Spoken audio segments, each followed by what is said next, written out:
Pendidikan Seni Visual Tingkatan 4. Okey, Assalamualaikum. Selamat pagi para pelajar. Hari ini kita akan masuk tajuk 6, reka bentuk dalaman. Okey, dalam tajuk ini kita akan melihat apakah prospek dan hala tuju kerjaya seorang pereka bentuk dalaman dan adakah bidang ini menyediakan prospek kerjaya yang menarik dan mempunyai masa depan yang cerah.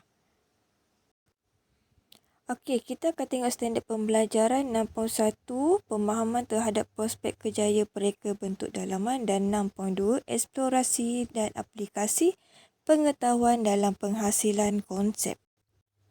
Okey, kalau kita tengok muka surat 120, awak akan melihat kat situ prospek dan hala tuju pereka bentuk dalaman. Apa yang awak perlu tahu pada masa ini, prospek sebagai kerjaya pereka bentuk dalaman sangatlah besar sebab pembinaan yang sangat pesat pada masa ini. Okey, oleh itu ia akan menyebabkan keperluan terhadap bidang kreatif ini semakin meningkat dan luas.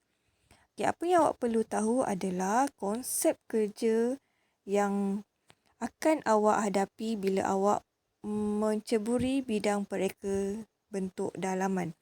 Okey, apa yang awak akan perlu tahu adalah, awak tengok kat sini, skop bidang ini melibatkan kerja-kerja merangka pelan lantai hingga meletakkan susun atur ruang dan objek sesebuah bangunan, termasuklah hotel, pejabat, rumah kediaman, restoran dan juga teater.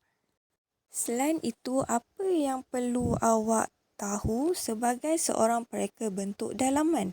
Okey, awak perlu ada pengetahuan dan kemahiran berkaitan dengan prinsip dan elemen reka bentuk pengetahuan dalam teknologi perisian komputer dan juga bahan kemasan.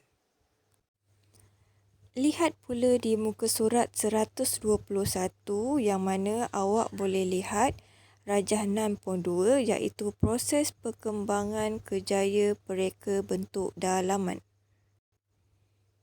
Okey, yang pertama semestinya awak perlulah lulus dalam SPM atau kemudian awak perlu tempuhi STPM atau serja profesional atau diploma ataupun matrikulasi mengikut keputusan SPM awak. Okey, lepas tu awak boleh sambung terus ke sarjana muda. Okey, dalam bidang reka bentuk dalaman.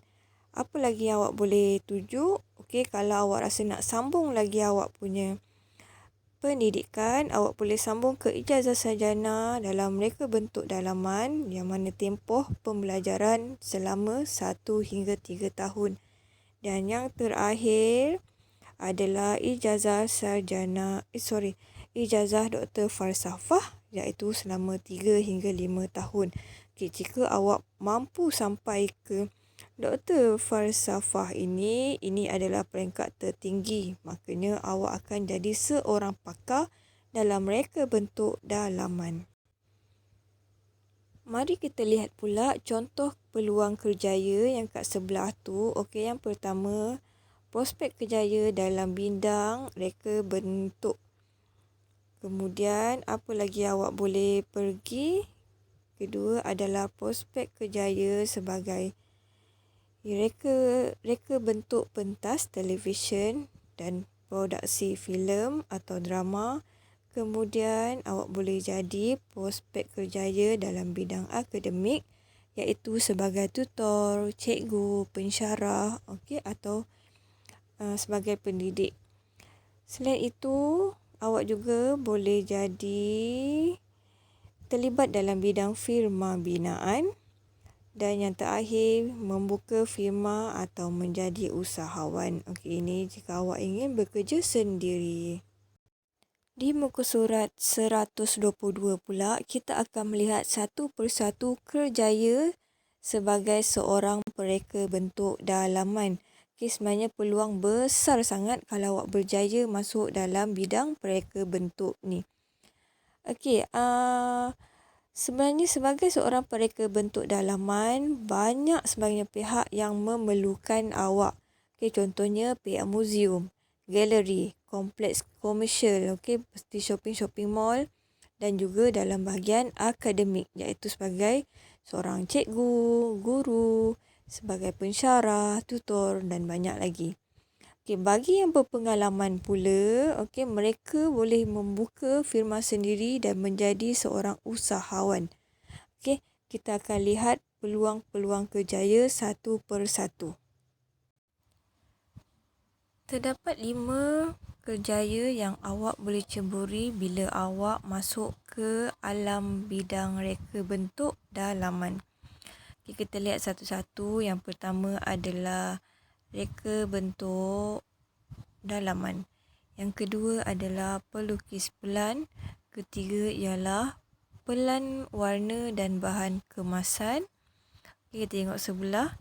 Yang keempat adalah pereka ruang pameran. Dan kelima ialah pereka set.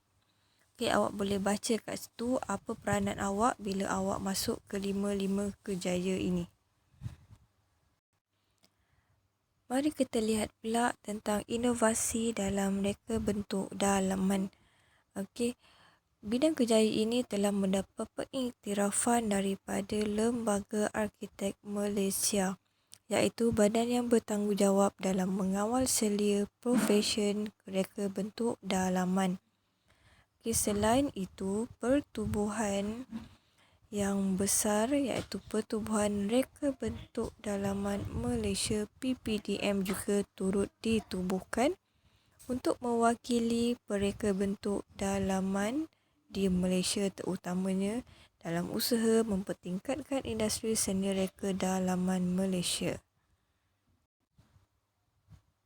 Kalau awak tengok muka surat 124, awak boleh lihat pelbagai pertandingan dan anugerah yang telah dianjurkan untuk mencongkil bakat dan kreativiti mereka muda dalam bidang ini.